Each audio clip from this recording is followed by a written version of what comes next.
નમસ્કાર મારા વાલા ગુજરાતી મિત્રો, ગુડ મોર્નિંગ. કેમ છો? બધા મજામાં છો? તો આજનો દિવસ બહુ સરસ રહ્યો. રાત્રે અમે 11:30 વાગે પરિક્રમા કરવાનું ચાલુ કર્યું હતું અને અત્યારે સવારના વાગી ગયા છે 5:30, 6 વાગવામાં ફક્ત 20 મિનિટ બાકી છે.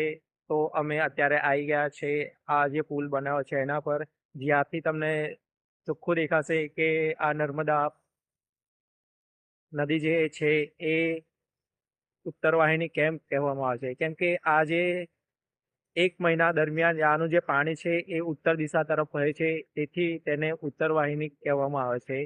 તો મિત્રો, મજા આવી ગઈ. તમે લોકો જોઈ શકો છો અહીંયા પાણી ઉત્તર તરફ વહી રહ્યું છે.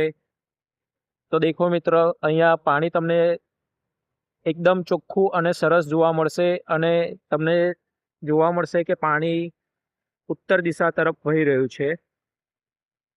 આ એનું મહત્વ છે. ઉત્તર વાહિની નર્મદા પરિક્રમા કેમ કહેવામાં આવે છે. તો મિત્રો,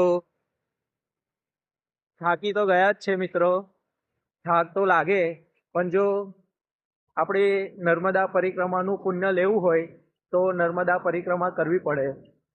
બરાબર છે. જો તમારે 3,3500 કિલોમીટરની નર્મદા પરિક્રમા ના કરવી હોય તો તમે અહીંયા આવી શકો છો ચૈત્ર મહિનામાં. તો મિત્રો, જીયાન આજે થાકી ગયો છે વધારે પડતો. ઠંડી પણ વધારે લાગી રહી છે.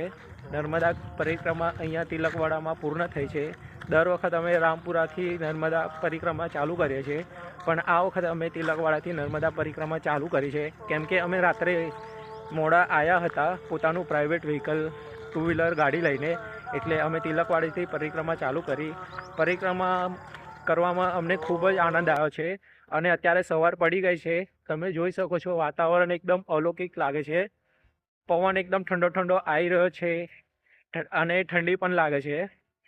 તો આજે આ વખતે અમે જીયાનને પણ પરિક્રમામાં સાથે લાવ્યા છે પરિક્રમા કરવા માટે. જીયાનને પણ આજે બહુ મજા પડી ગઈ છે પરિક્રમા કરતાં કરતાં. તો જીયાન તમને કંઈ કહેશે તો તમે સાંભળો.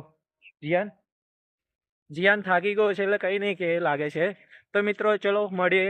મજા આવી ગઈ. તમે પણ આવો પરિક્રમા કરવા માટે નર્મદાની, અને તમે પણ આનંદ લો પરિક્રમાનો.